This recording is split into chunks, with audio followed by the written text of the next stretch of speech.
तुलसी तुलसी सब कहें, तुलसी वन की घास, हो गई कृपा श्री राम की तो बन गए तुलसीदास। गोस्वामी तुलसीदास जी की कथा आज सुना रहा हूं। कथाएं विदार्जय कार्तिक। 1554 ईस्वी में श्रावण मास के शुक्ल पक्ष की सप्तमी तिथि को गोस्वामी तुलसीदास जी का जन्म हुआ था। कहते हैं कि प्रभु श्री राम के अनन्य भक्त थे, इसीलिए कलयुग में भी उन्हें भगवान श्री राम जी के साक्षात दर्शन हुए और भगवान जी के साथ साथ उनके भ्राता लक्ष्मण जी के भी दर्शन हुए। उत्तर प्रदेश के चित्रकूट जिले के राजापुर में एक गांव है छोटा सा, जहां तुलसीदास जी का जन्म हुआ। उनके पिताजी आत्माराम दुबे जी और माता जी का नाम था तुलसी देवी जी। जिस नक्षत्र में पैदा हुए कहा गया कि वो अशुभ है, और ये शंका इस बात से बढ़ी कि कुछ घटनाएं घटी, जैसे कि तुलसीदास जी के जन्म होते ही वो रोए नहीं, बल्कि उन्होंने श्री राम शब्द का उच्चारण किया। उनके शरीर की जो साइज थी, आकार था, वो सामान्य बच्चों की तुलना में ज्यादा था, और इन सबसे बढ़कर उनके मुंह में पहले से ही दांतों की उपस्थिति थी। ये सारी जो थी घटनाएं देख करके पिताजी को लगा कि कोई अमंगल ना हो जाए, बालक के जीवन पर संकट ना आ जाए, तो माता ने अपनी एक चुनिया नाम की दासी जो थी उसके साथ में बालक को ससुराल भेज दिया। विधि का विधान कुछ और था, वो अगले दिवस ही गोलोकवासी हुआ। चुनिया जी ने बालक तुलसीदास जी का पालन पोषण जो है बड़े प्रेम से किया, लेकिन जब तुलसीदास जी करीब 5.5 वर्ष के हुए तो चुनिया जी भी ये जगत छोड़ करके चली गई। माता पार्वती जी को बड़ी दया आई और वे एक ब्राह्मणी का वेश धर के जो है प्रतिदिन बालक को भोजन कराने लगे। श्री अनंतानंद जी के प्रिय शिष्य श्री नरहरियानंद जी, जो कि रामशैल पर निवास कर रहे थे, उन्हें भगवान महादेव जी की प्रेरणा हुई और वो बालक तुलसीदास जी को ढूंढते वहां पहुंचे और उन्हें ले गए अपने साथ अयोध्या। उनका नाम रखा रामबोधा। वहां उनका यज्ञोपवीत संस्कार करवाया और वहां तुलसीदास जी ने एक बार फिर से सभी को आश्चर्यचकित कर दिया। उन्होंने बिना सिखाए ही गायत्री मंत्र का उच्चारण कर दिया। नरहरि महाराज जी ने वैष्णवों के 5 संस्कार करवाए, राम मंत्र से उन्हें दीक्षित किया और फिर उनका विद्याध्ययन प्रारंभ हुआ। कहा जाता है कि तुलसीदास जी एक बार जो सुन लेते थे उसे कंठस्थ कर लेते थे, उनकी प्रखर बुद्धि की सभी प्रशंसा करते थे। एक बार नरहरि महाराज उन्हें लेकर के शूकर क्षेत्र सोरू पहुंचे, जहां उन्होंने रामचरित सुनाया और उन्हें काशी में शेष सनातन जी के पास वेदाध्ययन के लिए छोड़कर चले गए।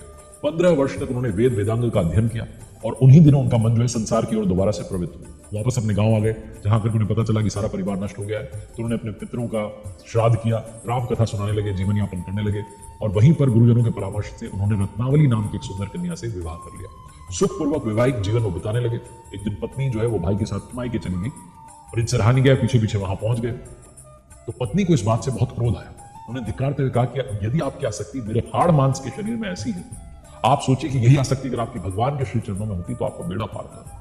ये बात उन्हें चुभ गई और उसी समय वहां से चल दिए, प्रयागराज पहुंचे, संन्यास लिया, तीर्थाटन करने लगे।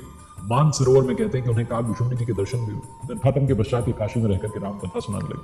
कहते हैं कि वहां पर उनकी एक प्रेत से भेंट हुई, जिसने उन्हें हनुमान जी का पता बताया। हनुमान जी से जब मिले तुलसीदास जी तो उन्होंने कहा कि भगवान श्री राम जी के दर्शन कर रहे हैं। हनुमान जी ने कहा कि श्री राम जी के दर्शन तो आपको चित्रकूट में होंगे। हनुमान जी की आशीष प्राप्त करके चित्रकूट आए। चित्रकूट में उन्होंने राम घाट पर अपना एक स्थान तय कर लिया। वहीं प्रभु के दर्शन की जो है प्रतीक्षा में साधनारत हुए। एक बार प्रदक्षिणा करते हुए मार्ग में श्री रघुनाथ जी के दर्शन हुए और उन्हें पहचान नहीं पाए। उन्होंने घोड़े पर सवार अद्भुत छवि वाले 2 राजकुमार देखे, जो कि धनुष और बाण लिए हुए थे। तुलसीदास जी बस देखते ही रह गए, पहचान नहीं पाए। हनुमान जी ने आकर के उन्हें बताया कि आज आपको प्रभु ने दर्शन दिए। तुलसीदास जी बहुत दुखी हुए कि मैं पहचान नहीं पाया। हनुमान जी ने कहा कि आपको कल सुबह फिर से एक बार दर्शन होगा। मौनी अमावस्या के सुंदर बुधवार के दिन संवत 1607 में भगवान श्री राम उनके सम्मुख पुनः प्रकट हुए। इस बार वो बालक रूप में थे। उन्होंने तुलसीदास जी से कहा कि बाबा हमें चंदन दो, पर तुलसीदास जी दर्शन में ऐसे खोए थे कि प्रभु की वाणी भी नहीं सुनी। तब हनुमान जी ने सहायता के लिए तोते के रूप में एक दोहा बोला, चित्रकूट के घाट पर भई संतन की भीड़, तुलसीदास चंदन घिसत तिलक देत रघुबीर। प्रभु श्री राम ने अपने हाथ से ही चंदन लेकर के तुलसीदास जी के माथे पर लगाया, अंतर ध्यान हो गया। एक बार तीर्थाटन करते हुए तुलसीदास जी प्रयागराज में थे। वहां माघ मेला चल रहा था, कुछ दिनों के लिए वहां रुक गए और कहते हैं कि 6 दिन बाद उन्हें एक वृक्ष के नीचे महर्षि भारद्वाज जी और याज्ञवल्क्य जी मुनि के दर्शन हुए। वहां उस समय पर श्री राम कथा हो रही थी, जो तुलसीदास जी ने अपने गुरुदेव से सूकर क्षेत्र में सुनी थी। वहां से वो काशी आ गए, एक ब्राह्मण के घर पर प्रहलाद घाट पर रहने लगे। वहीं पर उनके भीतर कवित्व शक्ति का प्राकट्य हुआ और संस्कृत में पद्य जो है रचना करने लगे। एक विचित्र घटना वहां पर घटी। दिन में वो जितने भी पद लिखते थे, रात्रि में सम्मुक्त हो जाते थे। 8 दिन तक ये क्रम चला और 8वें दिन उन्हें स्वप्न आया। भगवान महादेव जी ने उन्हें कहा कि जन भाषा में काव्य रचना कीजिए। उनकी आंखें खुली तो देखा कि साक्षात महादेव जी वहां पर थे। उन्हें साष्टांग दंडवत प्रणाम किया तुलसीदास जी ने और महादेव जी ने वही बात पुनः दोहराई।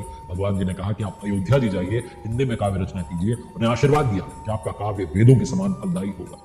भगवान महादेव जी का आदेश मानकर अयोध्या आ गए तुलसीदास जी और संवत 1631 की रामनवमी के दिन ग्रहों की स्थिति बिल्कुल वैसी थी जैसी त्रेता युग में राम जन्म के समय थी और उसी पावन दिवस प्रातः काल में तुलसीदास जी ने रचना प्रारंभ की। 2 वर्ष 7 महीने 26 दिन में श्री रामचरितमानस ग्रंथ की रचना पूर्ण की और मार्गशीर्ष मास में राम विवाह के दिन 7 कांड पूर्ण हो गए। तुलसीदास जी काशी आ गए। भगवान विश्वनाथ जी माता अन्नपूर्णा जी को कथा सुनाई। रात्रि के समय पुस्तक को भगवान विश्वनाथ जी के मंदिर में रख दिया। जब सुबह पट खुले तो उस पर सत्यम शिवम सुंदरम लिखा था। भगवान विश्वनाथ जी की स्याही थी और वहां जो लोग उपस्थित थे उन्होंने सुना, ध्वनि सुनाई दी, सत्यम शिवम सुंदरम। जब ये बात मालूम चली काशी के पंडितों को तो पुस्तक को नष्ट करने के उपाय खोजने लगे। उन्होंने चोर भेजे लेकिन चोर खुद सुधर गए। फिर पंडितों ने श्री मधुसूदन सरस्वती जी से कहा कि आप ये पुस्तक देखिए, तो उन्होंने उस पर अपनी सम्मति लिख दी। उन्होंने लिखा, आनंद कानने ह्यास्मिन विगम तुलसी तरुह कविता मंजरी भांति राम भ्रमर भूषिता।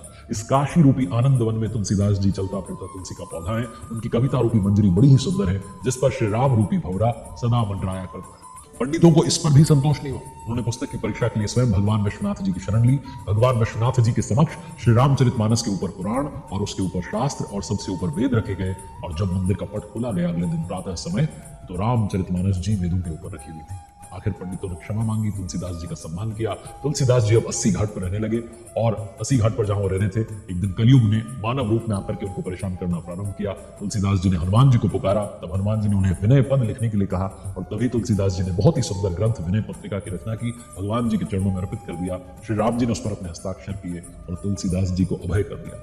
भगवान श्री राम की कथा का गुणगान करते हुए तुलसीदास जी ने बाकी का समय काशी में बिताया और 80 घाट पर गोस्वामी जी ने राम राम कहते हुए अपना शरीर परित्याग कर दिया। अब आखिरी में बात करते हैं हनुमान चालीसा जी की, जो कि तुलसीदास जी ने जिसकी रचना की, विश्व प्रसिद्ध हनुमान चालीसा।